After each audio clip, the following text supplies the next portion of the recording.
Wow, mukhang may award na nakuha ang anak ko. Matalino kasi yan, manang-mana sa akin. Oo, may award ang anak mo. Pinagalitan yan eh. Alam mo kung anong ginawa niya? Kinupitan lang naman niya ng pera yung kantin nila. Pumasok siya doon. Maliit. Ang daming tao noon. Abala mga nagbabantay sa kantin. May pera doon sa baba ng kaha. 3,000 kinupit ng anak mo. Hindi mo yun maitatanggi dahil kita sa CCTV. Pinapanood talaga sa akin. Bata lang naman yan. Ano namang alam ng mga bata sa ganyan, di ba? Malay nyo naman nakatuwaan lang. Malilikot kaya yung mga ganyang edad. Talaga ba? Hindi ka man lang nangamba na paglaki ng anak mo pwedeng maging magnanakaw? Bata pa lang nangungupit na. Paano? Pinapakita at tinuturo mo sa kanya na ayos lang mangupit. Nakikita niya kung paano ka mangupit sa tindahan, kung saan mo tinatago, saka paano magsinungaling. Refleksyon ng gawain ng anak ang gawain ng magulang. Sa'yo niya unang natutunan na mangupit. Maawa ka naman sa magiging kinabukasan ng anak mo. Kung totoong mahal mo siya, ipakita mo sa kanya kung paano ang tamang asal, hindi kung paano ang tamang paraan ng pangungupit ng hindi nahuhuli. Hayaan mo na lang ang anak ko. Ang mahalaga, hindi yan kasalanan na pumapatay. Minsan, kung sino pa ang taong pinagkakatiwalaan mo sa tindahan, sila pa yung malakas kong mangupit. Ganon ang ugali ni Baby. Kung saan pa unti-unti niyang kinukuhanan ang tindahan ng tiyahin. Sa dahilang yun, magtatamasa rin siya ng kaparusahan. Hindi lang basta simpleng parusa kundi bagay na pagbibigay sa kanya ng pagkakataon na mapagtanto ang kasalanan. Ano kaya ang kahahantungan ng nangungupit na tindera? Si Julian, nagpunta rito kaninang umaga. Ang sabi niya, kulang nga raw yung sinukli mo dun sa anak niya. Binigay ko na lang kanina at nagagalit. Anong kulang? Walang kulang dun sa sukli ko. Bumili ng candy yung anak niya. 50 raw yung dala ng anak niya. Tapos, halagang 20 lang yung sukli. 20 lang naman talaga yun eh. Dapat tita, hinintay mo po muna ako bago mo binigay. Scammer pa naman yung babae na yun. Hey, nagmamadali na rin naman kasi siya. Tsaka nagagalit na. Ayaw ko namang simulan ng araw ko na ganun. Hayaan mo na lang. Kung totoo man yun o hindi, bahala na siya sa buhay niya. Baka malaki ang pangangailangan niya. Siya, aalis na muna ako. Ikaw na ang bantay dito sa tindahan, ha? Sige lang po, tita. Ako na pong bahala. Halos 2 taon na ring nagbabantay ng tindahan si Baby. Hindi naman yon kalakihang tindahan pero marami ang tinda. May mga pagkain, maging gamit sa paaralan ay ibinebenta na rin nila. Wala siyang sahod sa pagbabantay. Kapalit lang noon ay ang pagtira niya at ng kanyang anak sa bahay ng tiyahin. Nasa malayong probinsya ang mga magulang nila. Wala silang ibang kamag-anak maliban sa tiyahin niyang si Maya. May 3 anak ang ginang, pero nasa Maynila ang isa habang ang 2 naman ay nasa ibang bansa. Wala siyang ibang kasama sa bahay kaya kinupkup na lang niya si Baby. Kasama ang 7 taong gulang na anak nitong si Jello. Habang ang kapatid naman ni Baby namamasukan bilang kasambahay malapit lang din sa kanila. Isang hapon, kasama niya ang anak na nagbabantay sa tindahan. Mama, pingi po akong Jelly Ace. Wait lang, ito na lang muna para hindi masyadong mahalata na kumupit tayo. Huwag ka maingay kay Lola ha. Huwag mong sasabihin na kumakain tayo rito sa tindahan niya. Secret lang po, Mama. Oo, secret lang natin para hindi siya magagalit. Kapag nagalit siya, wala ka ng maraming pagkain. Sige po, Mama. Lahat ng gustong kainin ng anak niya, ibinibigay niya. Hindi lang pagkain ang kinukuha niya, maging ang pera. Bibihira lang kasing magtingin ng pera si Maya. Abala kasi ito sa isa niya pang negosyo sa palengke. Kaya minsan, naihahalo niya ang pera. Mayaman naman ito kaya hindi napansin ang barya-barya na kupit ni Baby. Ang hindi niya alam na kapag naipon yun, nagiging malaking halaga na rin. Linggo, sarado ang tindahan. Nasa simbahan sila. Nung umuwi na si Maya, hindi siya nagbukas dahil wala si Baby. Madalas kasi na tuwing linggo ng hapon na sila nagbubukas. Parang binibigay niyang araw para magpahinga ang tindera niyang pamangkin. Nagkita noon ang magkapatid. May ipon na ako pero puro barya. Pinapalit ko pa nga dun sa may karinderya. Bakit? San galing? May iba kang work? O binabayaran ka na ni tita? Hindi. Ako babayaran nun. Ang sabi niya, yung kinakain namin ng anak ko, tsaka yung bahay namin sagot na dun sa dapat na sahod ko. Oh, saan naman pala galing yung pera mo? Kupit ko. Uy ate, totoo ba? Oo. Bakit? Hindi ba pwede yun? Buti hindi ka nahuhuli ni tita. Hindi naman yung nagbibilang ng coins. Tsaka, ang binibilang nun, yung libo-libo. Basta may mga tig 1K na nakukuha sa tindahan, yun lang. Pero yung mga barya na mas mababa sa 1K, nakastay lang dun. Hinahayaan niya lang. Hindi niya rin kabisado kung magkano. Okay na yun no? Wala naman siyang CCTV dun. Sa sobrang kuripot nun, hindi naman yun bibili ng mamahaling CCTV para bantayan lang yung tindahan niya. Kawawa naman si tita, kinukupitan mo na ng pagkain, pati ba naman pera? Baka kapag nahuli ka nun, palayasin ka niya. Hindi yan. Maniwala ka sa akin. Kilala ko yun si tita. Magkano na naipon mo niyan? Ngayong linggo, naka 3K na ako. Una nito, yung mga sobra na sukli.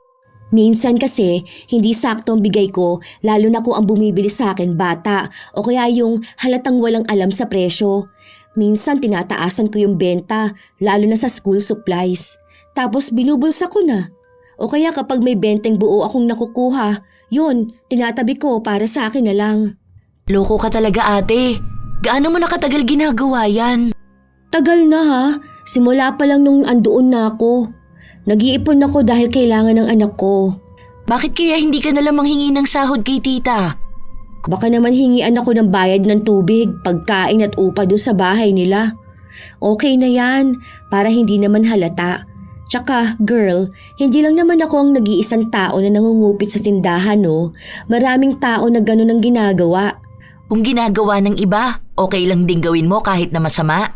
Oo, kasi at least alam kong hindi lang ako mag-isang may ganitong kasalanan. Alam mo bang pagnanakaw yan? Okay ka lang, kamo. Hindi ito pagnanakaw dahil hindi naman malaking halaga yung kinuha ko. Kung gusto ko talaga magnakaw, di sana yung tig 1K nang kinuha ko, di ba? Hindi naman. Yung mga sobra lang na barya, yung mga magkano lang na pagkain. Iba yun sa pagnanakaw. Itong akin, kupit lang. Walang pinagkaiba yun. Tunog mababang kasalanan lang ang kupit pero iisa pa rin ang ibig sabihin nun. Kinuha mo pa rin yung bagay at pag-aari na hindi naman sa'yo. Kahit na anong sabihin mo, magnanakaw ka pa rin. Kung hindi ka mapagkakatiwalaan sa maliit na bagay, malamang hindi ka rin mapagkakatiwalaan sa malaking bagay. Alam mo, ang dami mong paniniwala. Kaya hanggang ngayon mahirap ka pa rin Ang dami mong alam sa ganyan. Minsan sa buhay, hindi naman kailangang lumaban ka ng patas. Kailangang matuto kang maging mapanlamang. Mapag-iiwanan ka kung may prinsipyo ka. Kahit na, okay na sa akin yung ganito. At least tapat ako. Tayo na mahihirap magiging tapat. Habang yung mga mayayaman na politiko, ninanakawan din naman tayo. Kita mo na, yun talaga ang gusto mong palabasin Alam mo, minsan na nga lang tayo mag-usap kung ano-ano pang sinasabi mo sa akin. Hindi ka na lang maging masaya sa tagumpay ko. Oh, siya, aalis na kami. Babalik na kami ng bahay, baka nagbukas na yun ng tindahan si tita. Nung umuwi sila, bukas na nga ang tindahan at si Maya ang nagbabantay. Tila ba nagbibilang siya ng mga tinda niya? Pasensya na po tita, anong oras na kami nakauwi? Nagkita po kasi kami ni Kemly. Ay hindi, sige okay lang. Hindi naman sana ako magbubukas pero may naghahanap ng alak kanina. O kumusta na palang kapatid mo? Maayos naman po tita. Hiring nga raw po sila ng labandera Ako yung kinukuha niya. Ay, wag! Ikaw nga lang yung maaasahan kong magbabantay ng tindahan ko. Bigyan na lang kita ng sahod mo. Ayos na ba kahit na 100 pesos? Libre naman lahat. Pagkain, bahay, o hindi ka na nagbabayad ng bills. O ano sa tingin mo? Yun na nga po ang sabi ko sa kanya. Magsasabi po muna ako sa inyo. Alam mo, Wala kasi akong ibang tao na pwedeng pagkatiwalaan. Ikaw lang talaga. Yung hindi ba ako nanakawan? Baka kapag ibang kunin ko wala na akong maabutang pera dito sa tindahan ko. Baka nga pati ibang gamit ko makuha pa. Kasi nung nakaraan, doon sa may tindahan ni Loring, kilala mo yon, di ba? Yung doon sa may kulay blue na bahay, yung up and down. Di ba sa baba nila may parang mini grocery? Yung may mga tinda rin silang frozen foods? Yung may bigasan? Opo. Oo nga po pala. Napadaan ako doon nung nakaraan Sarado na pala sila. Anong nangyari po?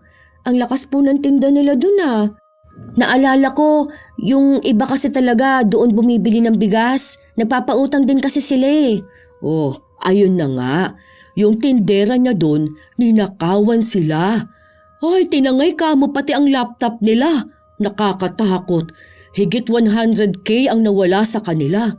Oh, paano raw po nangyari yon? Yung isa nilang kasama, yung boy nila doon. Nako, syota pala nung tindera. O ayun, silang dalawang magkasabwat. Ang nakakatakot doon, kung bumaba si Loring nung gabi na yon, baka pinatay siya. Nakita po ba sa CCTV? Wala naman silang CCTV doon. Hindi naman gaano uso yun ngayon.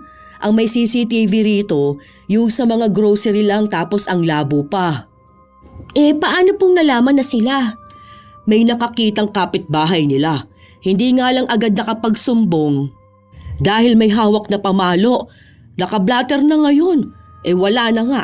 Hindi na nila makita. Yun ang ikinakatakot ko. Kaya ayaw ko rin na ibang tindera ang tatao rito sa tindahan ko. Mas mainam na ikaw na lang na pinagkakatiwalaan ko pa. Ay, oo nga po. Nakakatakot nga yun. Kaya huwag ka na umalis ha. Bigyan na lang kita ng sahod mo. Hindi naman totoong may papasukan siyang iba. Ginamit niya lang yung palusot para malaman kung ano ang magiging reaksyon ng kanyang tiyahin. Hindi naman siya nagkamali dahil yon ang inaasahan niya. Hanggang sa lumipas pa ang ilan pang mga linggo, may mga nakukuha siyang barya-barya. Minsan pa, may batang bumili sa kanya. 1,000 ang bitbit ng bata pero bumili lang ng candy, kaya hindi na niya sinuklian. Tingnan ko nga kung may kukuha nito. Kapag wala, akin na lang. Parang napulot lang to ng bata sa bahay nila. Buong maghapon siyang naghintay. Wala namang nagpupunta sa tindahan. Minsan kasi, may mga bata na bumibili sa kanya na may bitbit na malaking halaga ng pera. Yun pala, napupulot ng bata sa bahay nila. Yung ibang mga magulang kasi, basta lang naglalapag ng pera sa mesa. Kaya ang mga batang walang muwang, inaakala na pwede nilang ipambili yun. Hanggang sa nagsarado sila, walang nagpupunta kaya tuwang-tuwa si Baby. Iniisip niyang sa kanya na nga yun lahat. Maya-maya pa, nung gabi na, bago sila matulog ay may kumakatok sa bahay nila. Si Maya ang unang kumausap, sa kanya lang tinawag si Baby. 1K raw yung bitbit nung anak niya. Pag uwi, meron na raw candy. Iniisip na bumili sa atin. May napansin ka ba? Kanina lang daw 1K? Wala naman pong buong 1K kanina, di ba po? Puro tig 500 yung bigay ko sa inyo kanina. Pero nabentahan mo yung anak nito? Si Jack Jack? Opo, bumili siyang lollipop. Pero piso naman po ang pera niya noon. Parang ang putik-putik pa. Napulot niya ata kung saan. Baka nakita niya doon sa kanal. Di ba naghakot ng mga basura doon? Kasi yung anak ni Linda, bumili sa akin parang bulok yung pera. Napulot daw nila doon sa mga tinanggal sa kanal. Oh, ayun lang. Nawala yung 1K nila. Naalala lang nila ngayong gabi. Kasi yung tita nga raw ni Jack Jack nagbigay ng 1K. Akala nila lalaruin lang ng bata. Hindi naman nila alam na lumabas. Nakaligtaan na rin nila. Ayun, nawala ang 1K. Ay, hala, talaga ba? Sayang naman yun. Ang laking halaga nun Hindi kaya nailapag lang kung saan? Ang mga bata pa naman kung saan-saan nila nilalapag yung mga hawak nila, di ba? Wala namang alam yan sa pere. Ang alam lang nila yung mga barya. Tila ba nanlulumo ang itsura ng mukha ng babae habang sinasabi yon sa kanya. Malaking halaga yon, kaya malaking panghihinayang din. Nalusutan ng dalaga ang bagay na yon, kaya alam niyang kanya na ang pera. Hindi naman na ulit nagtanong pa dahil sila naman ang may kasalanan kung bakit nawala ang pera. Ilang araw pa ang lumipas, ang dami na namang nagiging kupit ni Baby. Minsan pa, silang dalawa ng anak ang nasa tindahan. Mama, papasok na po ako sa school. Hindi pa, mga 4 na tulog pa. Ano po baon ko? Pengi po akong tinapay ah. Ano ka ba? Talagang namroblema ka pa sa baon mo. Ay ang daming pagkain dito. May tindahan, kaya hindi ka mauubusan ng baon mo. Kaklase ko po si Tantan. Ay, hindi ko alam kasi lilipat na sila ng bahay. Sabi po doon sila sa may malaking tindahan. Malaking tindahan? Opo, magtitinda din po sila marami. Mga 1,000 million hanggang langit na tinda. Ganun karami? Hayaan mo, mas marami pa rin tayong tinda sa kanila. Mama, bakit po hindi ipapaalam kay Lola na kumakain po tayo dito sa tindahan niya? Masama po ba yun? Hindi naman siya masama, pero para lang secret natin. Nisabi ko po sa kanya na nikain ko po yung jelly ace po. Ay, bakit naman sinabi mo sa kanya? Ang sabi ko huwag kang madaldal, di ba? Kasi po, nitatanong niya ako. Sabi niya po kung ano pong nikakain ko kapag hapon na. Tapos po, yun, nisabi ko. Bawal naman po magsinungaling magagalit si Papa Jesus. Hindi magagalit, basta kailangan tama lang yung pagsisinungaling mo. Huwag mong sasabihin na kumakain tayo dito sa loob kasi pagbabayarin tayo. Hindi po libre? Libre yon kapag hindi nila alam. Kapag walang nakakaalam na ibang tao, hindi tayo magbabayad. May pera tayo. Kapag may pera tayo, bibili tayo ng maganda mong gamit. Tapos, bago mong sapatos. Saka po laruan? Oo, sa kalaruan mo. Kaso sinabi mo na kay lola mo o paano yon? Hindi ko na lang po ulit sasabihin. O basta kapag ganyan secret lang natin ha. Opo, sige po. Tinuturuan ni Baby na magsinungaling ang kanyang anak para lang pagtakpan ang kanyang mga ginagawa. Dahil bata, mabilis matuto. Lahat ng sinasabi ng ina, akala niya yon ang tama. Kaya laging pinapagalitan ni Kemli ang kanyang ate. Lalo na nung nagkita sila. Nagkwento sa kanya ang pamangkin. Ano naman? Eh di ba, ngayon palang bata pa si Jello, alam na niya kung paano kumilos sa mundong ito. Nakaka-proud naman talaga ang anak ko. Proud ka pa sa lagay na yan? Ang bata pa ng utak noon, ganyan na yung ginawa mo. Pinapakita mo sa kanya na ayos lang maging masamang tao. Grabe ka naman, masamang tao agad. Hindi ba pwedeng maging tamang tao sa mundong ganito kagulo? Nilalason mo yung utak ng bata.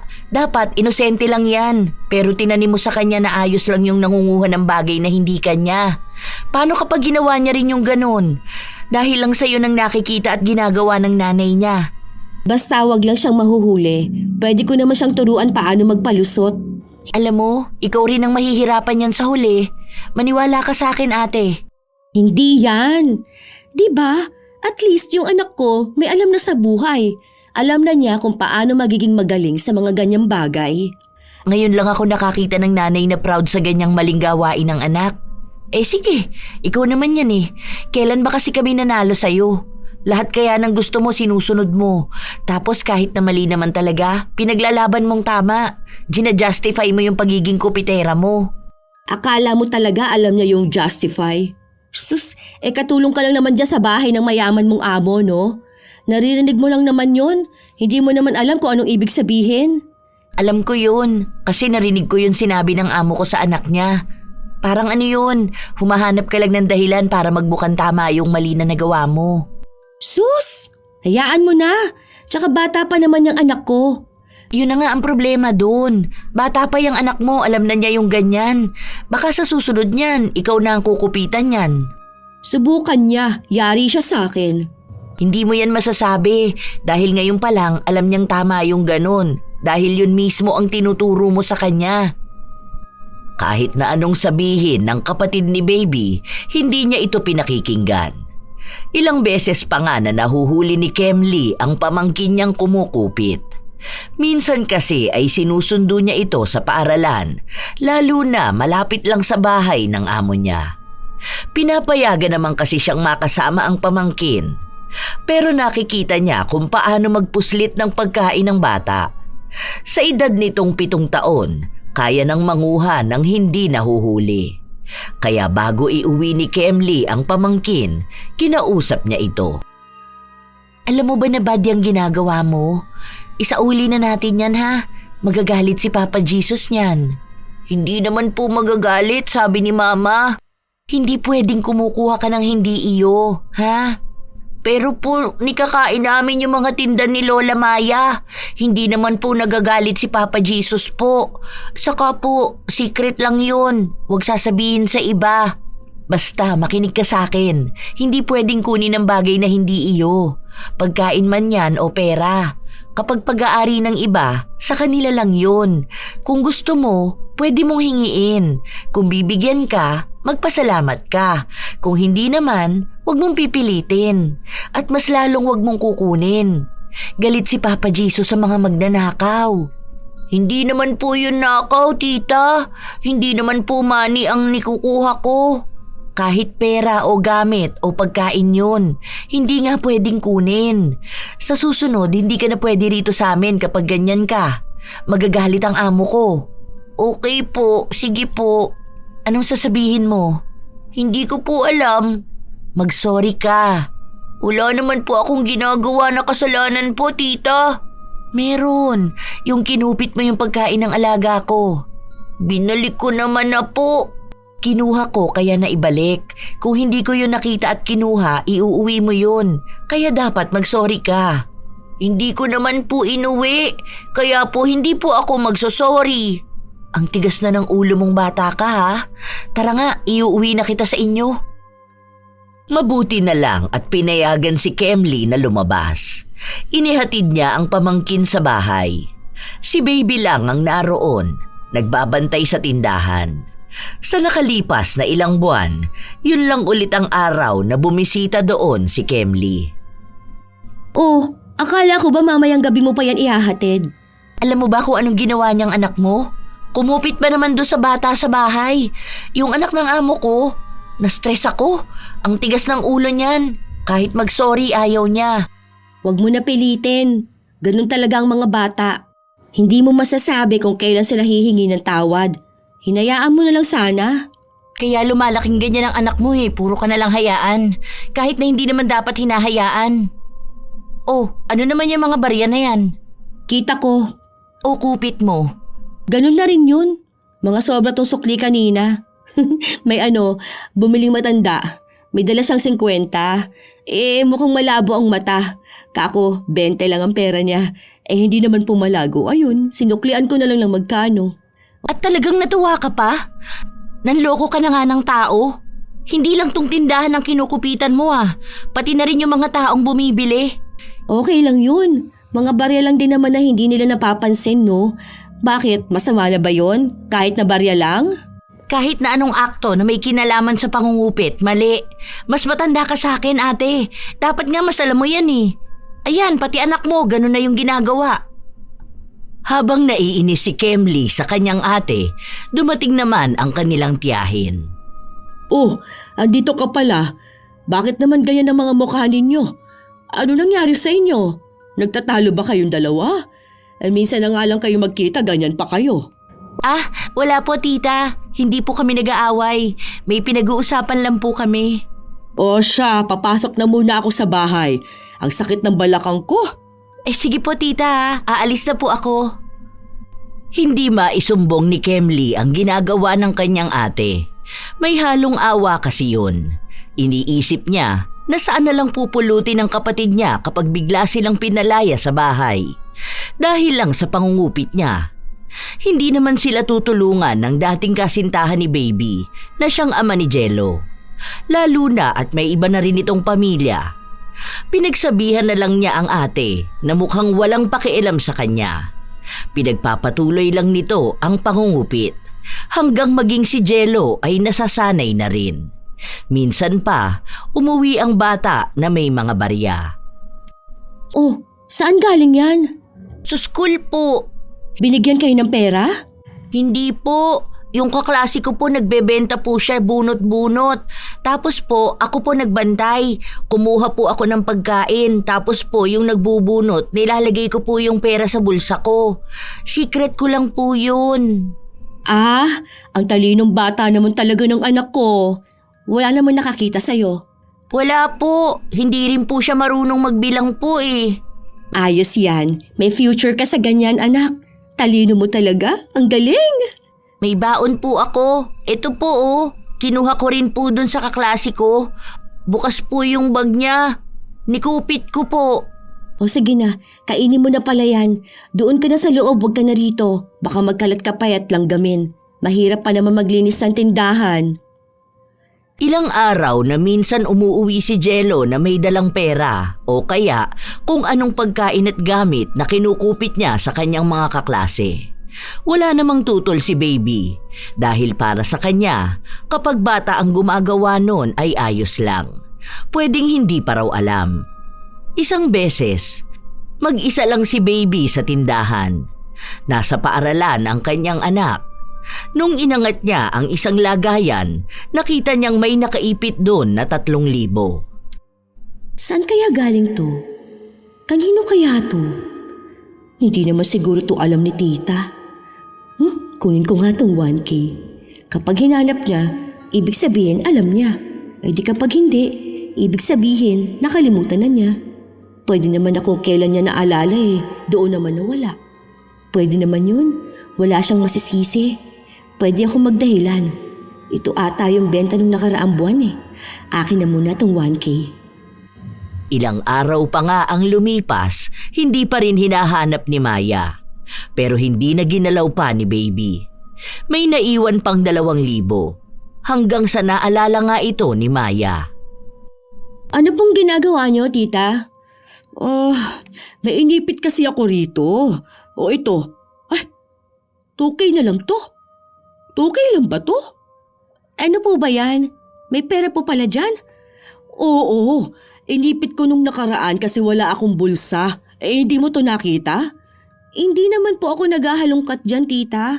Ngayon ko nga lang po nalaman na may pera kayong nilagay dyan eh. Ang naaalala ko nga 3K to. Hindi ko po kinupit yan, tita ha. Hindi ko nga po alam na may ganyan po kayong pera dyan. Basta po ako, di po ako gumagalaw ng pera ng iba po. Alam ko naman yun, huwag kang mag-alala. Hindi naman kita sinisisi. Last month pa kasi to eh. Kaya baka hindi tama ang pagkakaalala ko. Hayaan mo na. Oo nga pala. May nagsabi sa akin na ang mahal ng benta natin ng school supplies. Mahal po? Wala naman pong nagbago. Nagtaas daw. Nung nakaraan daw bumili yung anak ni Myra. Baka naman po kinupitan po yung nanay niya. Alam niyo naman po ang mga kabataan, di ba? Minsan po sasabihin nila na 20 kahit na 15 pesos lang po. Para mapunta sa kanila yung 5 piso. Sa bagay. Nagulat lang ako. Kakausapin nga kita. Medyo busy kasi ako. Hindi ko na alam yung mga nangyayari. Wala po akong binabago rito sa tindahan. Check niyo pa po yung nakasulat doon sa listahan. Tama naman po ang presyo doon. Nadahamay pa po ako. Nagbabantay lang naman ako. Hayaan na nga lang natin. Hindi rin kasi nun binibigyan ng anak niya eh. Kaya baka kumukupit nga sa kanya. Mga kabataan pa naman ngayon. Baka mamaya may bisyo na rin yung anak niya, hindi niya lang alam. Sa susunod kasi, siya yung bumili para alam na walang kaltas doon sa perang pinapadala niya. Kahit na ang totoo nun, tinaasan niya talaga ang benta sa bata. Hindi na ito nakapalag sa kanya dahil nga sa nahihiya na rin na magbalik ng gamit. Ilang araw pa ang lumipas, palaki na ng palaki ang kinukupit ni Baby. Kung doon barya lang, ngayon naman ay nakakakuha na siya ng 500 buo sa loob ng isang araw. Ipinapasok niya lang sa kanyang bra para hindi mahalata. Pero mukhang nakakapansin na rin ang kanyang tiyahin. Minsan pa, nagbibilang na ito ng mga paninda at ng pera. Bakit parang hindi natugma yung nasa stocks? Parang may ilan na kulang. Tapos parang ang bilang ko nung nakaraan may 10 na 500 dito. Bakit 9 na lang ngayon? Hindi ko po alam. Wala naman po akong ginagalaw na pera dyan, tita. Alam niyo po yan. Huwag niyo pong sabihin pinagdududahan niyo po ako. Hindi naman sa ganun. Makakalimutin po kayo, di ba? Baka naman po kinuha niyo yung isang 500 tapos po ibinayad o ibinili niyo sa labas. Ay, kahapon po, 500 ang iniabot niyo doon sa nagbebenta ng tinapa. Iba naman yun. Hindi naman yun yung 500 na kinuha ko rito. Galing naman yun sa bulsa ko kasi. Sukli naman yun ng 1K na pinambili ko kanina sa palengke. Sure po ba kayo na sukli yun? Oo. Ata. Alam ko. Kasi may 100 pang ang kasama yun. Kinuha ko yung 500 tapos 100 na lang natira. Nasaan po yung 100 na sobra? Hindi ko alam. Basta talaga alam ko na may pera akong iba. Kita nyo na po. Nalilito na rin po kayo kung ano ba talaga eh. Kaya po malamang yan, yung 500 na hinahanap ninyong nagastos ninyo. Ay, siya. Bahala na nga. Ay sige, hayaan na lang siguro. Ano ba naman kasi tong utak ko? Parang utak ng goldfish. Ang bilis ko naman talagang makalimot. Okay na yan. Alam ko naman na hindi ka kukuha ng pera sa akin. Hindi po talaga. Nangihingi po ako kapag kailangan ko. Nung nakaraan po nanghingi ako ng pambayad sa project ni Jello. Kung tutuusin po, pwede pong kumuha na lang ako sa tindahan. Kaso hindi ko naman po ginagawa yon dahil ayoko rin naman po na masira ang pangalan ko para lang sa isang bagay na gagawin ko. Malaki pong tiwala ninyo sa akin. Kahit na ano pong mangyari, hindi ko po yun sisirain. Alam ko naman yun. Kaya pasensya ka na talaga ha. Hayaan mo, sa susunod, sisikapin kong tandaan. Malaki din naman talaga ang tiwala ko sa'yo dahil kahit na minsan hindi mo ako binigo. Madaling madaan sa ganong bagay si Maya. Kaya kahit huling-huli na si Baby, nagagawa niya pa rin ng palusot. May mga bagay kasi talagang nakakalimutan ni Maya, dagdag pang ginagatungan ni Baby. Isang beses, nakakita siya ng magandang gamit na gusto niyang bilhin para sa anak. Pero masyadong malaking halaga ang kailangan niya. Kahit paubusin niya ang ipon niyang galing sa pangungupit, hindi pa rin sasapat. Nung may nakita naman siyang kahawig ng bagay na yon, mahal pa rin. Ayaw niyang gastusin ang perang itinabi niya. Kumupit kaya ako ng pera sa tindahan. 5K lang naman to. Gawan ko na lang siguro ng paraan kung paano ko mapapalusutan. Habang naglalakad siya pa uwi, may narinig siyang dalawang babae na nag-uusap sa harapan niya. Tungkol yun sa budol-budol o yung mga nagsasagawa ng hipnotismo para makapanloko. Madalas na nagbibigay ng pera o gamit kahit na hindi nila alam. Bigla na lang niyang naisip na gawin yun. Matalino siya pagdating sa ganong kalokohan at kaya niyang utuin ang tiyahin. Lalo na ang mga may edad na, madali talaga silang maniwala. May mga balita na rin naman sa TV patungkol doon at may mga tao na may patotoo sa ganon. Isang araw, kinuha niya ang 5,000 sa kaha. Matapos noon, isiniksik niya sa kisame sa lugar na hindi natatangkain pang buksan ng kanyang tiyahin. Hanggang sa sumapit na ang gabi, doon niya kinausap ang kanyang anak. Mamaya kapag nasa gate na si lola mo, takbo ka dun. Kunwari sabihin mo, umiiyak ako kanina pa, ha? Sige po, Mama. Kapag naniwala na siya sa atin, magpupunta tayo ng mall. Bibili tayo ng laruan na gusto mo. Yung ganun po sa kaklasiko? Yung pinipindot po na kotse? Oo, ayun nga. Basta wag mo sasabihin kay lola mo, ha? Sabihin mo lang umiiyak ako, ganun. O ayan na. Andyan na ata siya. Naririnig ko na yung gate. Mabilis lang namang turuan ang kanyang anak, kaya nakuha na rin kung anong gusto niyang iutos. Kaya nung umuwi si Maya, alalang-alala siya kung bakit umiiyak ang kanyang pamangkin. Oh, ano nangyari sa'yo, baby? Naku po, ano, may masakit ba sa'yo? Anong nararamdaman mo? Sorry po, tita. Sorry po. Sorry saan? Ano bang ginawa mo? Kasi po, May nawawala pong 5K. Ha? 5K? Bakit? Anong ginawa mo ba? Paano? Nabudol po ako. May nakausap po akong matanda kanina na bumibili po. Tapos nang wala na po ako maalala, nung bumalik na ako sa wisyo, ayun po, tita, kita kong bukas yung kaha. Tapos ang binilang ko po na wala na po yung 5K. Hindi ko na po alam eh. Hindi ko na po alam kung anong gagawin ko, tita eh. Wala naman po akong pamalit na sa pera po na nawala. Sorry po. Ay, Diyos ko po. Ang laki ng 5K. Hindi ka ba nasaktan? Hindi naman po, pero natatakot po ako. May karma din yung mga tao na ganon. Hindi na natin yun mahuhuli. Ganon yung nangyari doon sa kabilang tindahan sa palengke. May matandang babae rin daw na lumapit sa kanya. Noong una, nagtatanong daw kung magkano tinda niya. O tapos nakita namin doon sa CCTV sa palengke na para siyang nawawala sa wisyo. O ayun, nagbigay siya ng pera doon sa matandang babae. Nakakaloka talaga mga taong ganyan. Mga mapanlamang sa kapwa. Sorry po, tita. Wala naman na tayo magagawa. Kahit naman magalit ako, hindi naman na maibabalik yung 5K ko. Heist! Hayaan niyo po. Mag-iipon na lang po ako ng pambayad ko sa inyo. Lalo na po kapag nakakasahod na po ako. Iipunin ko po yan hanggang sa makakuha po ako ng 5K na pampalit doon. Hindi na. Hayaan mo na. Sa susunod, mag-iingat ka na lang. Ipasok mo na agad sa loob ng bahay kapag may tig-1,000 para maiwasan natin yan. Uso pa naman ngayon yung ganyan na budol-budol gang. Salamat po, tita. Pasensya na po talaga. Ligtas na naman si Baby at ang kanyang pangungupit. Nung nagsarado na ang tindahan, nasa loob na sila ng kwarto ng anak. Binibilang na niya ang pera na nakuha niya. Bukod pa sa 5,000, meron pa siyang mga barya na nakupit. Mama, bibili mo na po ako ng laruan ko. Oo, sa susunod kapag nagpunta na tayo ng mall.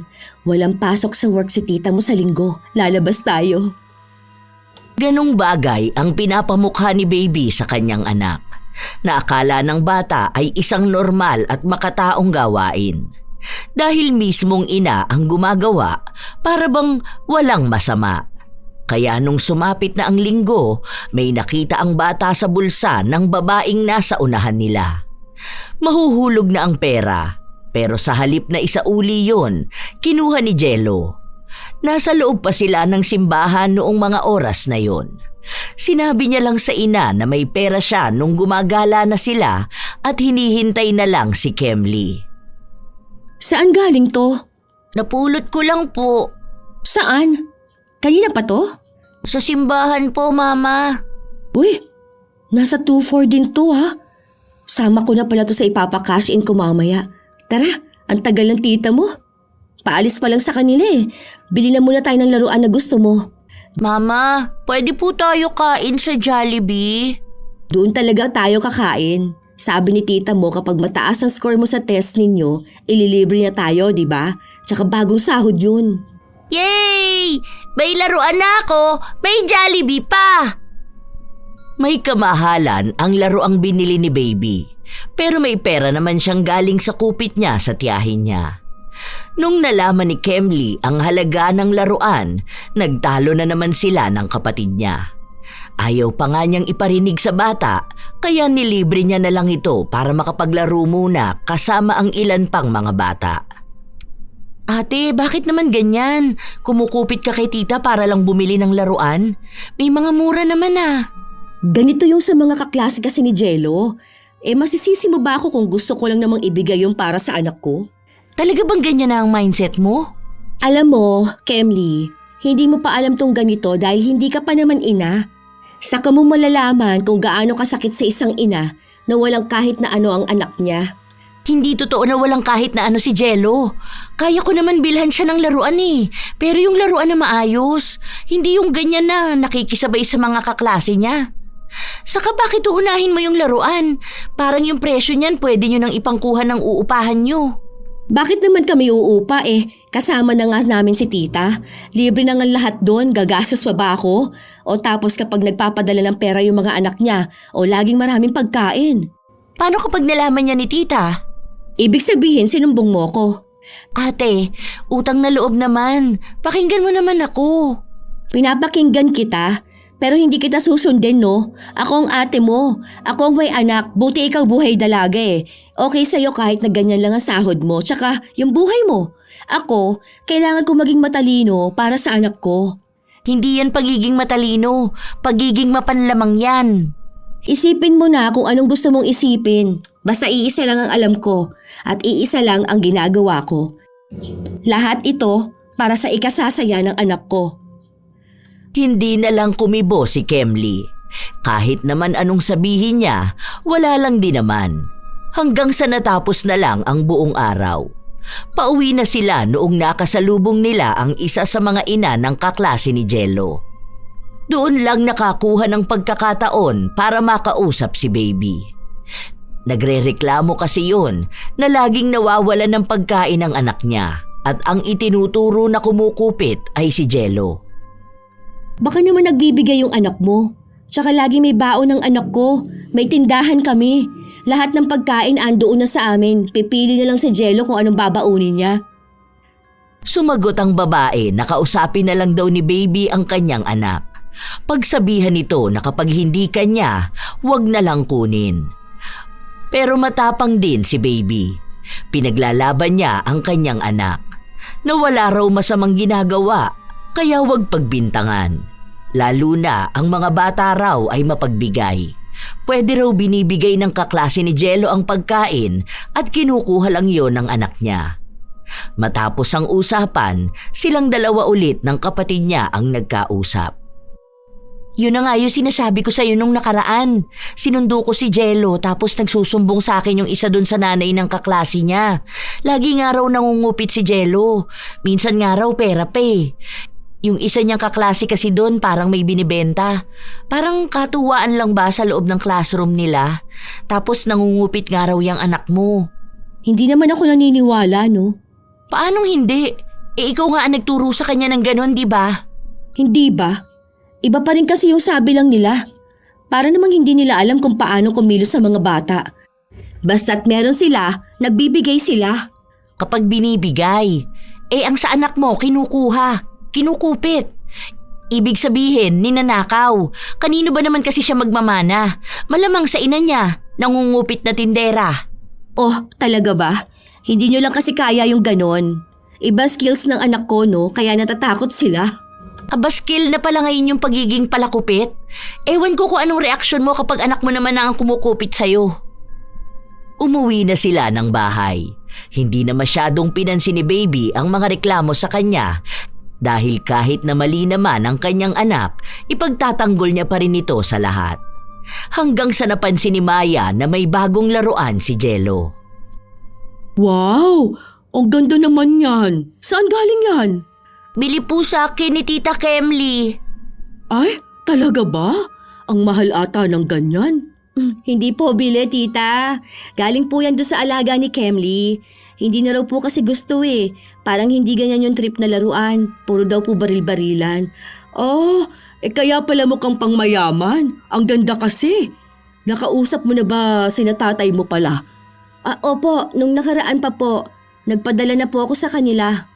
Alam mo, naisip ko na magsarado na lang ako ng tindahan ko. Po? Bakit naman po? Para makahanap ka ng iba mong trabaho, yung malaki ang pasahod, tsaka hindi naman na rin kumikita. May nagbukas na tindahan dyan sa unahan, mas madali yung mapuntahan ng mga tao. Doon sila bumibili, kaya ayun. Huwag po kayong magsarado ha. Paano naman po ako? Yun na nga ang sinasabi ko. Kung gusto mo, pwede ka pumasok sa ibang trabaho. Yung pwede ang uwian, tagalinis, ganun. O kaya'y tindera din sa palengke, sa mini grocery o kaya kahit saan. Sa tindahan niyo na lang po sa palengke. Meron na akong nakuha doon. May matagal na nagbabantay doon si Jenica. Hindi po ba pwede na dalawa na lang po kami para sana magpahinga ka na lang po rito sa bahay nyo? Sabi rin naman po ng mga anak ninyo na dapat dito na lang po kayo sa bahay, di ba? Bakit po ba hindi na lang yun ang gawin ninyo? Kaya ko naman kasi magtrabaho at magtinda pa. Kung gusto nyo po na magbakasyon po kayo sa probinsya, magbakasyon po kayo doon sa anak nyo. Paano naman yung pwesto ko? Ayun na nga po. Ako nga po magbabantay. Kung may kasama naman po ako, wala naman pong problema doon. Maaasahan nyo naman po ako pagdating sa pera. Para po ako na lang din yung magbabantay doon sa tindera nyo. Sure ka ba? Opo. Gusto ko po kasi na sa inyo ako magtrabaho. Mas maayos po kayo kaysa sa kanilang lahat. Kahit po maliit lang ang sweldo ko, bilang pasalamat ko rin po sa inyo. Paano naman ang anak mo? Kaya naman na po yun, tita. Sa palengke lang naman po ako Kapag uwian niya, pwede ko naman po siyang kunin doon. O kaya si Kemli po, pwede naman yun pakisayuan. Mabait naman po ang amo niya Minsan nga nasa bahay nila si Jello. Hindi malaki may pasasahod ko sa'yo. Dahil yung isa kong tauhan, yun ang may sahod na tama. Tulong ko na rin po yun. Kapalit ng tulong ninyo sa amin ng anak ko. Nakikitira po kami sa inyo, di ba? Kayo pong nagpapakain sa amin. Kaya okay na po ako sa maliit na sweldo basta okay po na kayo po ang amo ko.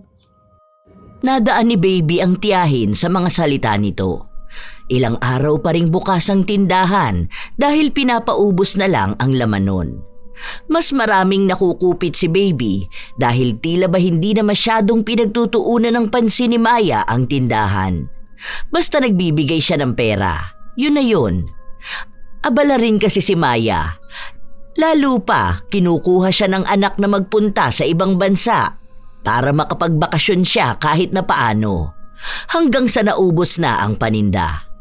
Pero halos kalahati nun pinapabaon o pinapakain ni Baby sa kanyang anak. Hanggang sa nagpunta na siya sa pwesto ng tiyahin niya sa palengke. Naging tindera na rin siya doon.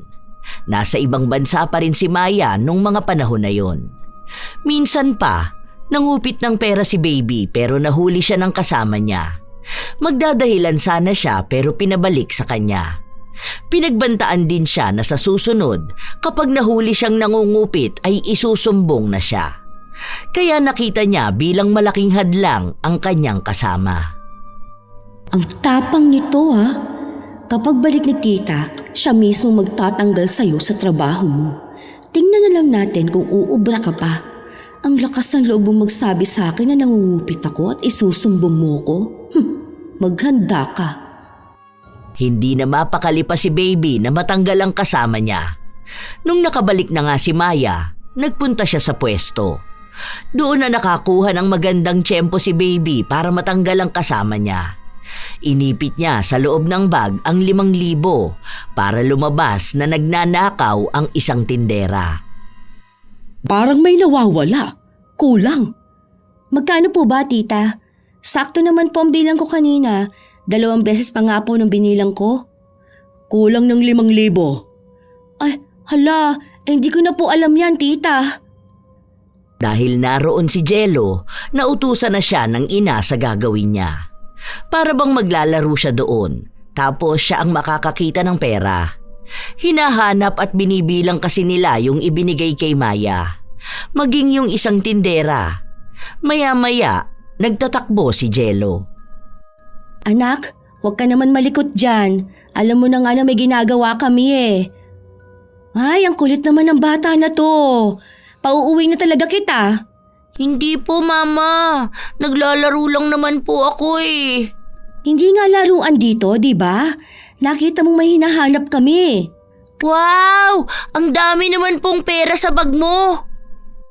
Nakuha ang atensyon nilang lahat.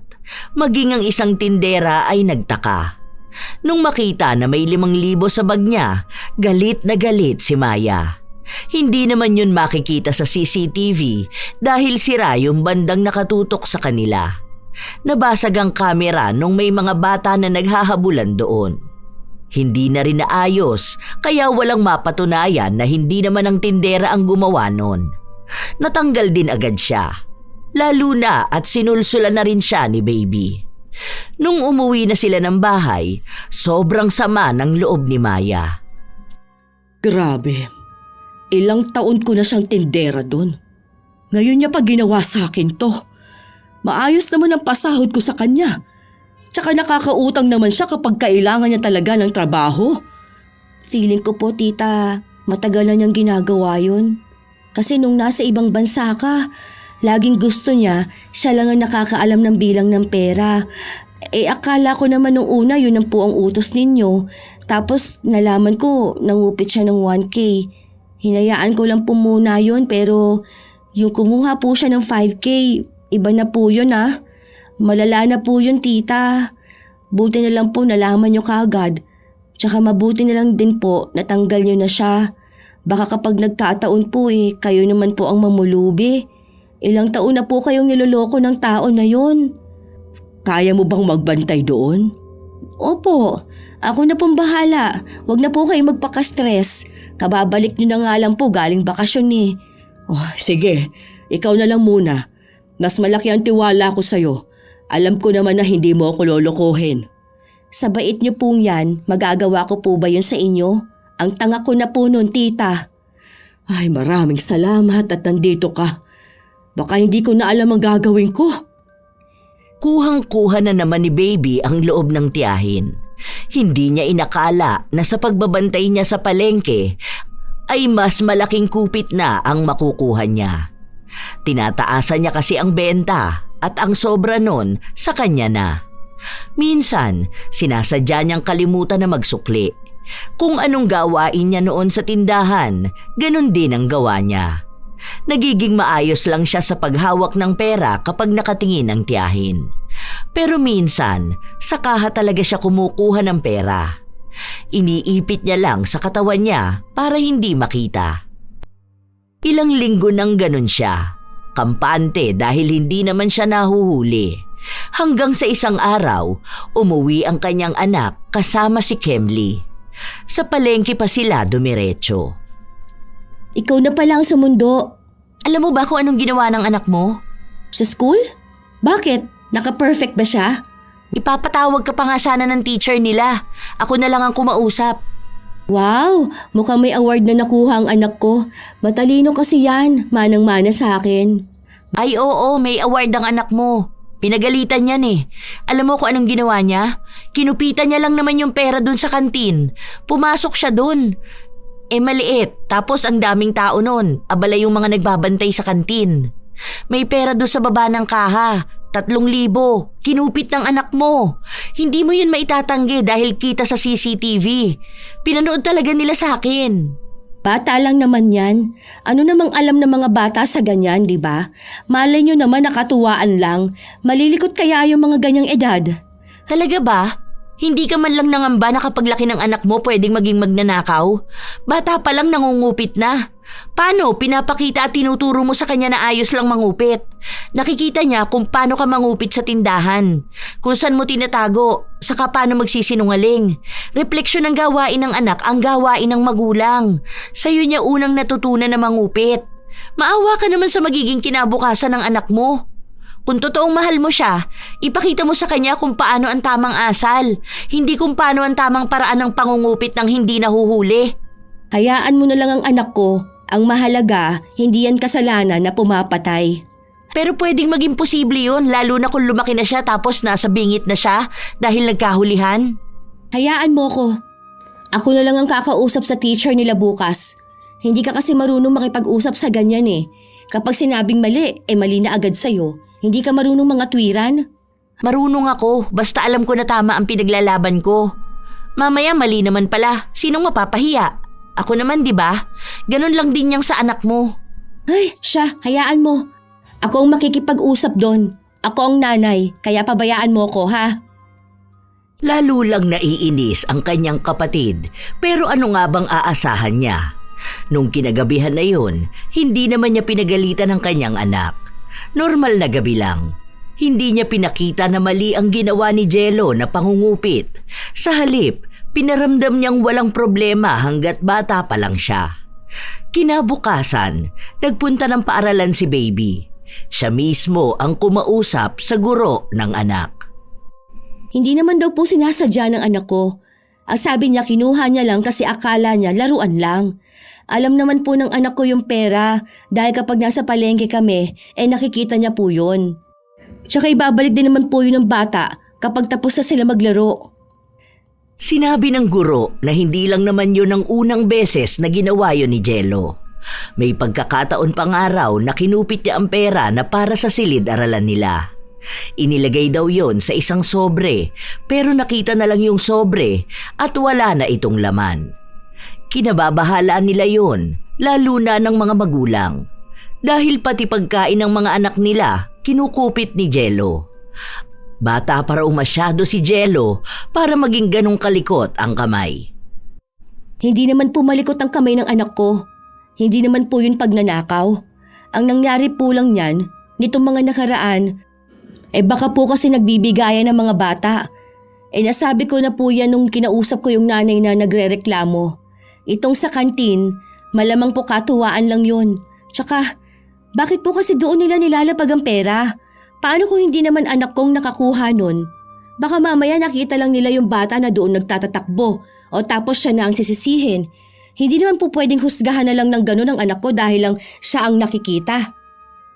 Kahit na halata namang mali si Jello, pinipilit at pinaniniwalaan pa rin ni Baby na walang kasalanan ang kanyang anak.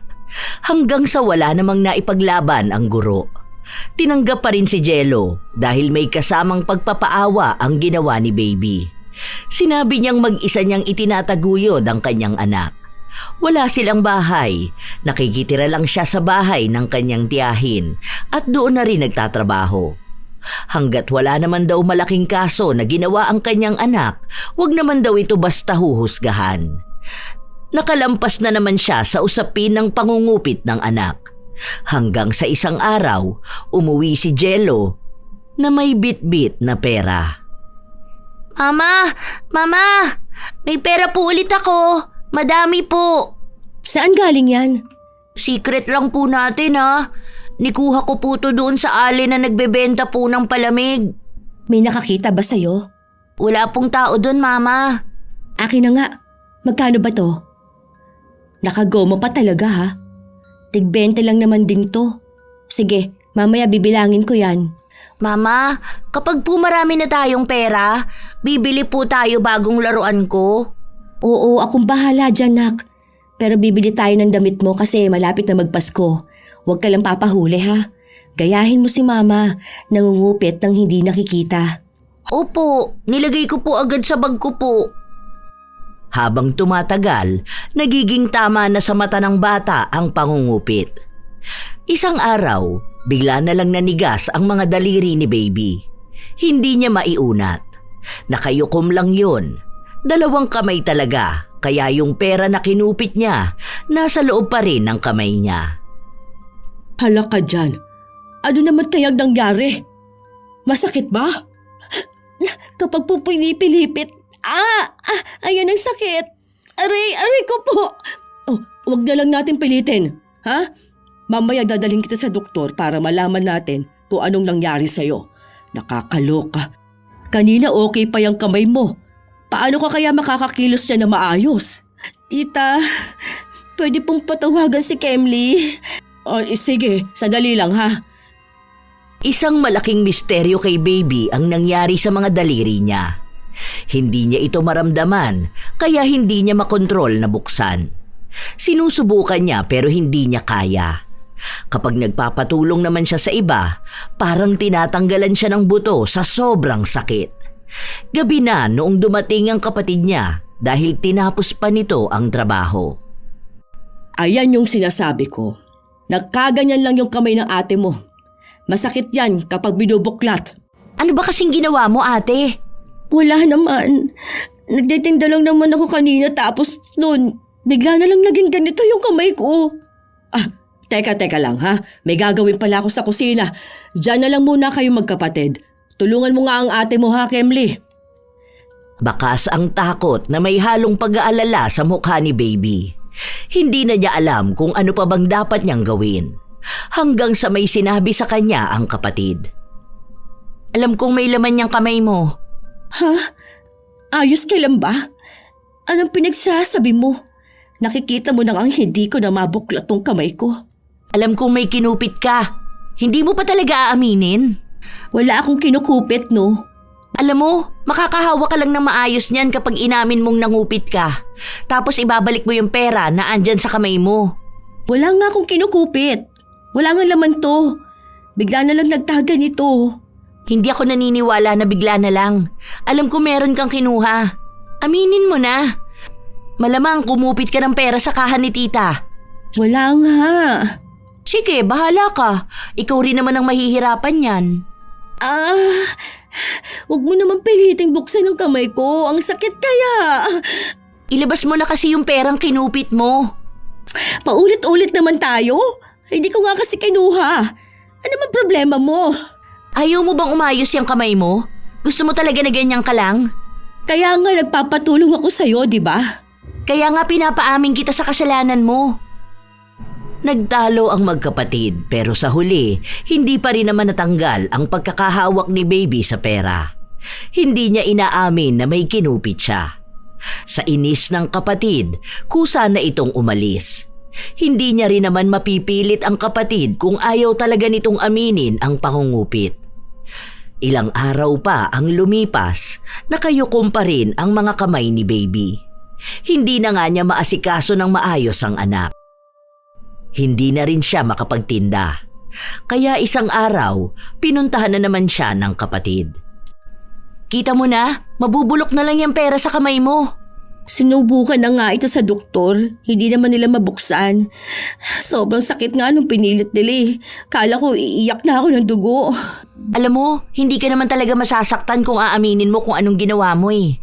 May pera dyan. Isipin mong ibabalik mo yan kay tita para magalaw mo yan daliri mo. Tapos wag mo nang uulitin mangupit ha. Tingnan mo, pati buhay mo gagaan. Sinubukan ni Baby na aminin na may pera nga siyang kinupit. Pero sa kapatid niya lang sinabi. Maya-maya, ramdam niyang nakokontrol na ulit niya ang mga daliri niya. Naigalaw na niya ito. Naibukas na niya, kaya lumabas ang pera na kinupit niya. Itatago niya na sana ang pera, pero kinuha agad yon ng kapatid niya. Nakita mo na? Kapag inamin mo kung anong ginawa mo, talagang gagaling ka. Kaya isasauli ko to kay tita. Sana naman sa susunod, huwag ka nang kukupit. Baka hindi naman dahil dyan. Bahala ka. Ikaw naman ang mahihirapan eh. Hindi pa rin naniniwala si Baby sa mga sinasabi ng kanyang kapatid. Isang umaga, bumalik sa pagtitinda si Baby. Nag-aalala pa nga ang kanyang tiyahin na baka kung anong mangyari sa kanya. Lalo na, hindi pa sila sigurado kung babalik ba ang sakit niya. Hindi na kaya aayos yung mga daliri mo? Anong sabi ba? Bakit daw nagkaganyan? Saan ka ba nagpagamot? Kasi noon sa ospital, hindi naman nila alam kung anong pwedeng gawin, di ba? Baka po nanigas lang. Ngayon po, feeling ko po, kaya ko naman na po ulit. Sigurado ka ba dyan, ha? Opo. Walang kadala-dala si Baby. Hindi pa nga lumilipas ang araw, nangupit na agad siya. Inipit niya ng pagkaliit-liit ang 1,000 hanggang sa nanigas na naman ang kanyang mga daliri. Sa pagkakataon na yun, mas masakit, mas ramdam niya. Lalo na nung humigpit at tila ba bumabaon ang perang tinupi niya sa mga palad niya. Aray ko! Ang sakit! Grabe! Ano ba to? Ang sakit Mama, naman. ano po nangyayari sa'yo? Parang nasasunog ang mga daliri ko, nak. Aray. Hingi ka ng tulong sa kanila. Hindi kinakaya ni Baby ang nangyayari sa kanya. Hindi niya alam kung sisigaw ba siya, kung hihiyaw siya sa sakit o ano paman. Basta ang alam niya lang, sobrang sakit ng nararamdaman niya. Hindi niya alam kung kanino siya hihingi ng tulong. Mabuti na lang at may lumapit sa kanya na isa rin sa mga tindera. Dinala pa nga siya sa ospital na mas lalong nagbigay ng sakit sa kanya.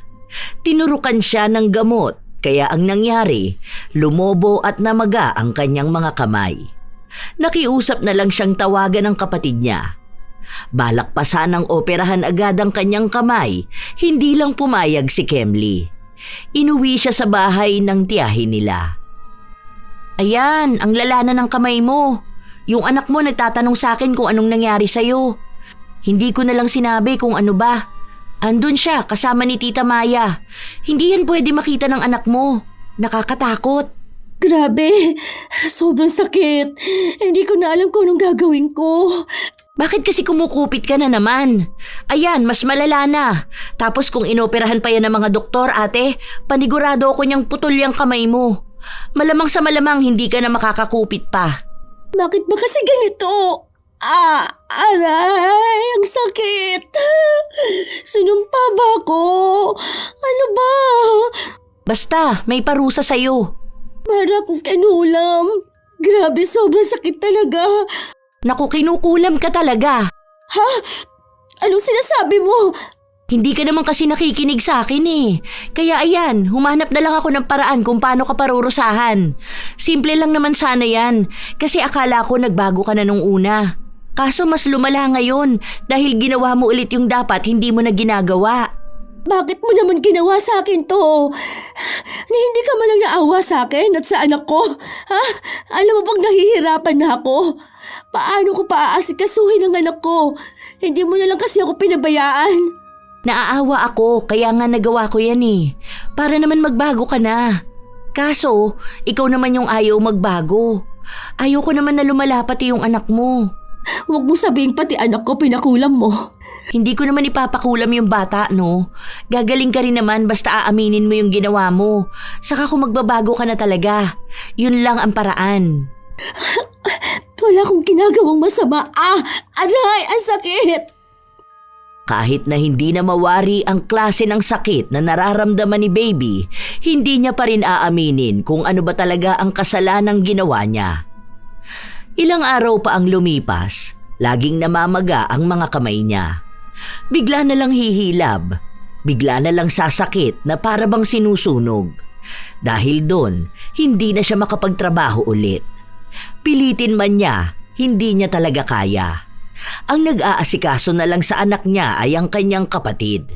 Pinagsasabay ni Kemli ang trabaho at ang pag-aalaga sa pamangkin, lalo na kapag papasok sa paaralan. Minsan pa, nasa kwarto sina Baby at Jello. Mama, hindi pa po ikaw magaling? Sayang po, dami pong pera doon po kay Lola Maya. Hayaan mo anak, gagaling din naman si Mama. Malapit na. Sana po gumaling na ikaw. Bibili pa po tayo ng laruan ko. May pera po ako. Nikuha ko po doon sa kaklase ko po. Nasa bag niya lang po eh. Hindi naman po niya gagamitin. Sige lang, lapag mo lang doon na. Ako nang bahala.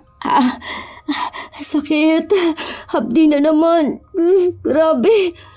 Para namang sinusunog to. Grabe naman. Aray. Napapahiyaw na lang si Baby. Kahit na inuman niya ng gamot, wala talagang nangyayari.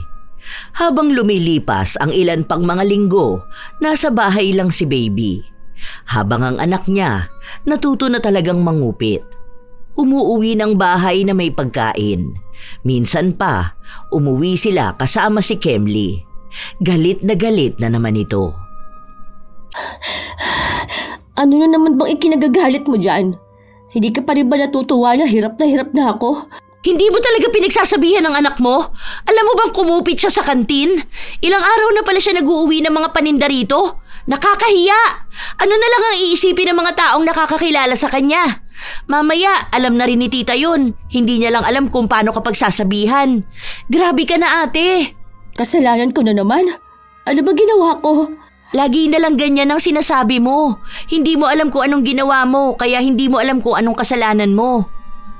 Kahit na ikaw naman talaga ang nagmulat dun sa anak mo na tama lang ang mangupit para magkaroon siya ng mga bagay na gusto niya.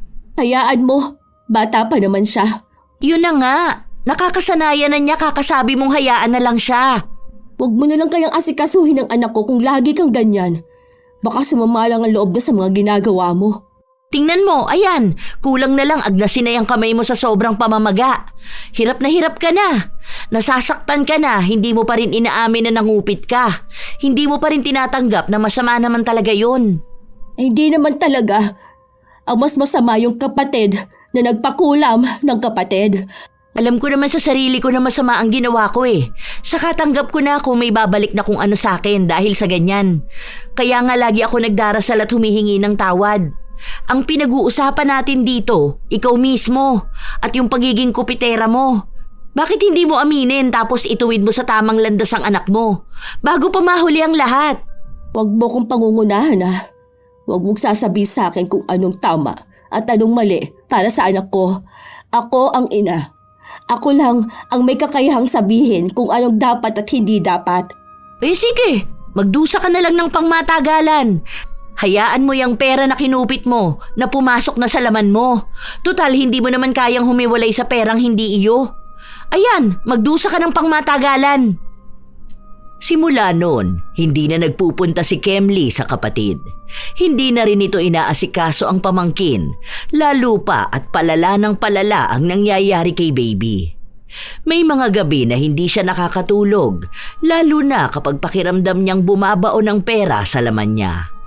Hindi naman na niya masabi kung may sugat ba siya, lalo na at nangangamoy din ang palad niya. Isang gabi, nagpatulong siya sa kanyang tiyahin. Okay na ba itong init na ito? Pwede na po yan, tita. Ano? Nagpa-albularyo ka na ba? Gusto mo bang samahan kita? Hindi na po. Okay lang po. Nangangamoy na rin kasi ang kamay mo. Para bang na-impeksyon, ganun. Gagaling din po ito. Grabe. Sakit. Mainit ba? Lagyan ko pa ng tubig na malamig. Hindi naman po siya mainit, pero sobrang sakit po, tita. Grabe. Ay, Diyos ko. May mga likido pang malagkit na lumalabas dyan sa kamay mo. Ano ba naman yan? May hawak ka ba riyan bago naging ganyan? Baka naman yun ang nakakaapekto sa kamay mo. Diyos ko, ang baho pa. Okay lang po. Huhugasan ko na lang po at nilinisan. Bakit kaya ayaw magpunta ng kapatid mo rito? Nagtalo ba kayong dalawa? Hindi niya rin inaasikaso ang anak mo. Kakausapin ko nga yang si Kemli. Kami na lang pong dalawang mag-uusap. Sakit aray. Grabe. Tinitiis na lang ni baby ang sakit, lalo na kapag binababad niya sa tubig ang kanyang kamay. Ramdam niyang parang hinihiwa rin ng pera ang laman niya. Baka nga bulok na maging ang pera na nasa kamay niya. Paano? Ang daming nana na lumalabas sa kanyang mga kamay. Ilang araw pa ang lumipas, dumating sa bahay nila si Kemli. Ano? Masaya ka na sa nakikita mo? Alam mo ba kung anong ginawa ng anak mo? Ayun, kasama niya si Tita Maya. Anak ko na naman ang nakikita mo. Alam mo bang kinupitan niya yung tindera na kilala ni Tita Maya? Oo, tama ka. Kasi sinama raw siya ni Tito sa palengke dahil nga sinundo na lang siya. Hindi mo yun alam, no? Tapos nung nakikipag-usap si Tita Maya doon sa tindera, pumasok yung anak mo sa loob. Akala nila simpleng laro lang. Ayun, nahuli siyang nangunguha ng pera. Sana pinaglaban mo man lang ang anak ko. Anong klaseng tiyahin ka? Anong pakikipaglaban ba ang gusto mo para sa anak mo? Ipagtanggol siya kahit na mali na siya? Kung hindi mo naman sana ako pinakulam, hindi ko naman mararamdaman tong ganito, di ba? Sana hindi mag-isa ang anak ko. Bahala ka na makipag-usap kay tita. Kung palalayasin kayo, aba, di umuwi kayong probinsya. Hindi umalis si Kemli. Hinintay niyang dumating ang tiyahin nila. Nasa labas pa lang, dinig na nila ang iyak ni Jello. Mama! Mama! Pinalo po ako! Bakit? Sino pumalo sa'yo? Ako? Ano ba naman yung anak mo?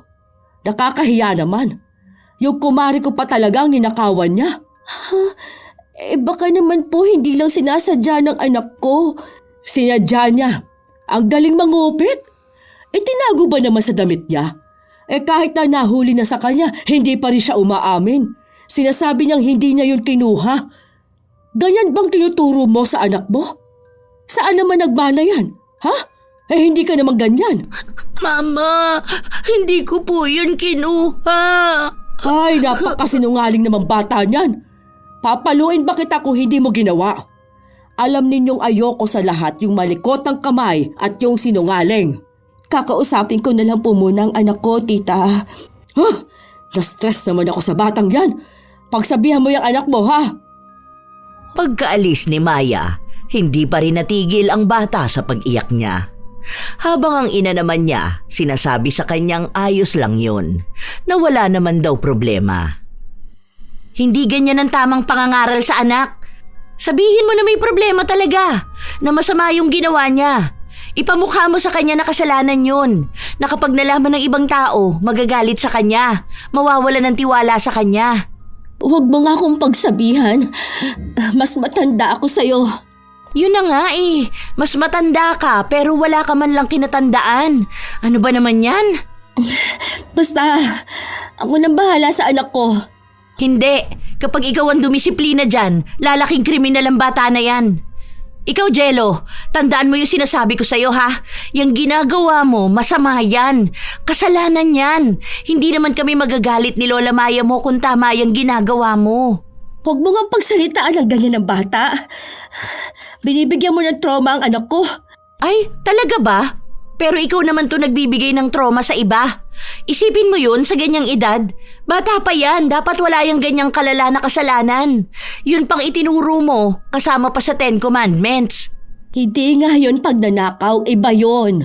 Anong pagkakaiba ng pangungupit at ng pagnanakaw? Kung parehas ang intensyon na kunin ng hindi iyo. Basta, kasi nga, sakit. Sobrang sakit naman ng mga daliri ko. Grabe, parang isinasalang sa apoy. Ganyan talaga ang nangyayari sa mga taong makasalanan. Kung kamay mo ang gamit mo para magkasala, baka yan na yung unang nasusunog. Ano nang gagawin ko? Alam mo kung anong pwede mong gawin? Hindi ko na yung sasabihin dahil minsan mo na yung nagawa. Pero baka sa pagkakataon na to, may mas mabigat kang dapat piliin at panindigan. Yun lang ang masasabi ko. Ikaw lang ang makakapagpagaling dyan sa sarili mo. Iyak ng iyak si Baby. Hindi niya alam kung saan ba siya tatakbo. Alam niya ang lunas pero hindi pa siya handang gawin yon. Hindi niya alam kung paano magsisimula dahil sa oras na umamin siya, malamang ay palalayasin na siya. Malaking kataksilan din ang ginawa niya. Hindi lang pera ang kinukupit niya, pati na rin ang tiwala ng nag-iisang kamag-anak na naging mabuti sa kanya. Hanggang sa isang araw, habang tulog siya, bigla siyang nagising matapos na makita ang anak niyang umuwi ng bahay. May bit-bit itong laruan. Saan galing yan? Nibili ko po. Saan ka naman kumuha ng pera mo? Hindi kumikibo ang bata. Nakatuon lang ito sa laruan niya. Saan ka kumuha ng pera mo? Bakit pinagbilhan ka? Ang bata mo pa. Sabi ko po dun sa lalaki, bilhan niya ako. Nibigay ko po lahat ng pera sa kanya. Gusto ko po kasi ng laruan, Mama. Meron po ganito kaklase ko si JP. Ang tinatanong ko kung saan ka kumuha ng pera. Buksan mo nga ang damitan ko. Ilabas mo yung pera ko doon. Ayaw po. Bakit? Ipakita mo yung mga ipon ko. Ayaw po. Wala naman po ako nigagawa na masama, Mama. Kinupitan mo ba ako? Ha? Ilang kinuha mong pera? Wala po, Mama. Wala naman pala. Sige, buksan mong damitan ko. Ayaw po, Mama. Wala po laman yan. Jello naman, kinuha mo lahat ng pera? Magkano lahat ng yun? Gagamitin ko yun sa pag-aaral mo. Ano ka ba naman, anak? Maganda po laruan ko, Mama. Huwag po ikaw magagalit. Wala po ako kinukuha. Kahit na anong sabihin ni Baby sa kanyang anak, hindi talaga binubuksan ang damitan kung saan nakatabi ang pera niya. Kilala niya ang anak, kaya ayaw buksan ni Jello dahil malamang wala na yung laman. Hanggang sa sinikap na lang ni Baby na buksan, doon siya nanlumo. Kahit na magkano, walang natira. Sarili niyang anak ang kumuha ng mga perang kinuha niya lang din. Pero walang kahit na anong konsensya na nababaka sa mukha ng bata. Halatang inosente. Parang tama lang ang ginawa niya. Doon na rin sunod-sunod na dumating ang problema sa kanila. Aalis na si Maya, ibebenta na ang bahay. Wala silang ibang pupuntahan ng anak. Hindi sila makauwi basta sa probinsya dahil sa nangyayari kay baby. Hindi na rin madala sa kung saan si Jello dahil nagnanakaw na siya. Hindi na siya napagsasabihan. Kusa na niyang ginagawa yun kahit napagalitan pa siya at ipaliwanag sa kanya na masama yun. Ang kinakapitan ni Jello ay ang ina niyang minulat siya sa ganong gawain. Pero mukhang malaki na ang pagsisisi ni baby. Nakatulala na nga lang siya sa bahay noong nakita siya ng kapatid niya. Nakaligpit na pala ibang gamit ni tita. Next month pa siya aalis, di ba? Ano nang balak mo niyan, ate? Nakatulala ka na dyan. Wala man lang natira sa aking pera. Bakit? Ano nangyari? Kinuha ni Jello. Tama ka nga. Nito ko lang napagtanto na mali ako ng pagpapalaki sa anak ko. Kinuha? As in ninakaw? Ganon? Kinupit niya? Oo. Tapos ngayon, hindi na siya pwedeng pumasok sa school. Paano? Ninakawan niya ng pera ang teacher niya. Hindi ko na alam kung paano ko pa didisiplinahin ang anak ko. Nai-stress na ako. Alam mo, bago mo siya disiplinahin, ang unahin mo yung sarili mo. Paano mo mapapakita sa kanya na mali siya kung ikaw mismo hindi mo maamin na mali ka? Ano bang pwede kong gawin? Alam mo na dapat, ate. Paalis na si tita, oh. Huwag mo sabihin na hindi ka pa rin naamin sa kanya. Baka magalit siya. Aba, ganun talaga. Alam mo naman na ganun ang mangyayari. Ang mahalaga doon, umamin ka na. Isang hakbang na yon para sa pagbabago mo. Saka mo ngayon turuan ang anak mo. Madidisiplina mo siya kung ikaw mismo na disiplina mo ang sarili mo. Hindi na nakakibo pa si baby. Kumukuha na lang siya ng lakas ng loob para sabihin sa kanyang tiyahin ang totoo. Kinakabahan siya, pero oras na para baguhin ang ugali niya at nang mailagay niya sa tuwid na landas ang anak. Tita, pwede po ba tayo mag-usap dalawa? Oh, bakit? Ano meron? Tita, sorry po. Oh, bakit? Ano bang nagawa mo? Ang totoo po niyan, ang dami ko pong kinupit sa inyo. Mula po doon sa tindahan hanggang sa pwesto sa palengke. Alam ko po magagalit kayo sa akin. Sorry po. Patawarin niyo po ako sa mga nagawa kong kasalanan. Kung magagalit kayo, kung sasampalin niyo po ako, kung mumurahin niyo ako, kung sasaktan niyo po ako, sige po. Natanggapin ko po yun lahat. Patawarin niyo lang po ako. Sa totoo lang, hindi ko alam kung anong sasabihin ko. Hindi ako galit ngayon. Ang nararamdaman ko, disappointment. Mas matindi pa yon sa galit, sa totoo lang. Ang taas ng tingin ko sa'yo. Umiisip pa nga ako ng paraan ngayon kung paano kitang tutulungan kapag umalis na ako. Dahil iniisip ko na sa lahat ng taong nakilala ko, ikaw lang ang hindi na naman tala sa akin. At kayo umamin ka, hindi ko na alam. Patawarin mo po ako, tita. Sorry po talaga. Pangako po, kapag nagkaroon na ako ng trabaho, ibabalik ko po lahat ng nakuha ko. Hindi mo na kailangang ibalik. Huwag ka na lang ulit magpapakita at magpaparamdam sa akin. Umiyak pa si baby, pero wala yung talab sa tiyahin niya. Hindi siya minura, pero yung malamig na pakikitungo sa kanya, tila ba mas masakit pa yon kaysa sa mga salita. Hindi sila nagkikibuan, hindi sila nagpapansinan, hanggang sa sinabi na lang sa kanya na umalis na sila. Noong umamin si baby, unti-unti na rin niyang naigagalaw ang mga daliri niya, pero hindi pa gaanong magaling. Lalo na't may sugat pa. Yung pera na hawak niya ng ilang buwan, parang sira na rin dahil sa sugat niya. Bumaon pa nga yun sa laman niya. Mabuti na lang, Tinulungan siya ng kapatid niya. Yon ang nag-asikaso sa kanya.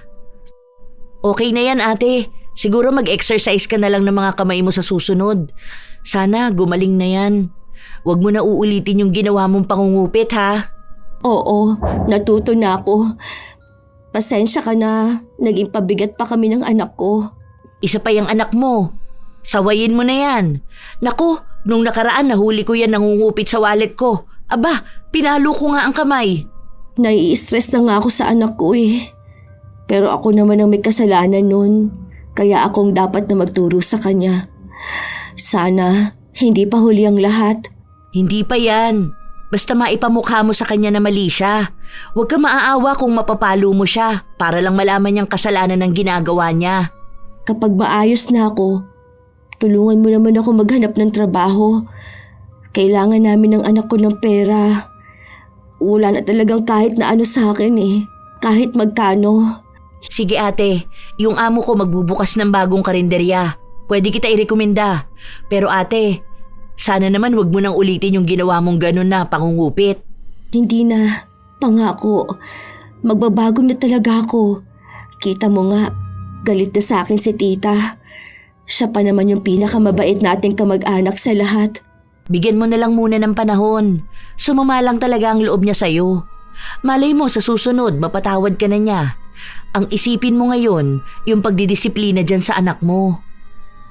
Naging matigas ang ulo ni Jello, kaya mas lalong nahirapan si Baby na disiplinahin ang anak. Tila ba nakasanayan na nga ng bata ang mangupit, kaya kailangan ding ipakita ni Baby na nagbabago na siya para malaman ng anak na masama ang pangunguha ng mga bagay na hindi kanila. Sa panahong kasalukuyan, kahit na paano ay kontrolado na ni Baby ang kanyang anak. Nagbago na rin siya. Kita na ng kapatid niyang sineseryoso na niyang maging tapat pagdating sa pera. Pero hanggang sa ngayon, hindi pa rin siya kinakausap ng kanilang tiyahin. Pero naghihintay pa rin si Baby ng kapatawaran. Ang mga kamay niya, naigagalaw na niya, pero may peklat ng nakaraan na nagpapaalala sa kanyang minsan siyang pinahirapan ng ugali niyang mapangupit. Sadyang may mga taong hindi nakikitaan ng mali ang pangungupit. Para sa kanila, nagiging katanggap-tanggap ito dahil maliit lang, hindi naman ramdam o ginagawa rin ng iba. Unti-unti, ang mali ay nagiging normal kapag paulit-ulit na binibigyang katwiran. May mga taong lumaki sa paniniwalang diskarte ang panlalamang, lalo na kapag mahirap ang buhay. May iba namang nawala ng malinaw na hangganan sa pagitan ng tama at mali dahil sa kapaligirang sinusuportahan ang pandaraya. Kapag nakikita na walang agarang kaparusahan, mas lalong tumitibay ang paniniwalang walang masama sa ginagawa. Sa kalaunan, namanhid ang konsensya. Ang dating ikinababahala ay nagiging karaniwan na lamang. Masama ang pangungupit dahil nakakasira ito sa tiwala ng ibang tao. Kahit pa maliit ang halaga, hindi pa rin ito pag-aari ng kumukuha. Ang maliliit na kupit ay naiipon at nagiging malaking kawalan, hindi lang sa pera kundi sa tiwala at dangal. Kapag nasanay ang isang tao sa maliit na mali, mas madali na ring gumawa ng mas malaking kasalanan. Unti-unti, sinisira nito ang relasyon, trabaho at reputasyon, mga bagay na mas mahirap ibalik kaysa sa pera. Tandaan na ang simpleng pangungupit ay walang pinagkaiba sa kasalanang pagnanakaw. Hindi pa rin kayang gawing tama ang mali kahit sabihing maliit na kasalanan lang ang nagawa. Maging tapat at wag na wag gagawin ang ugali ng nangungupit na tindera. Kayo ba mga apo, nasubukan nyo na ba ang mangupit o ang makupitan? Ano sa tingin ninyo ang nangyari kay Baby? Tama lang bang naparusahan siya at ang gumawa nun ay ang sarili niyang kapatid? Ibahagi nyo naman sa amin ang inyong kwento at opinyon. Naway may aral itong naging hatid sa inyo. Ito ang inyong Lola Telang at maraming salamat sa palagi ninyong pakikinig, mga apo.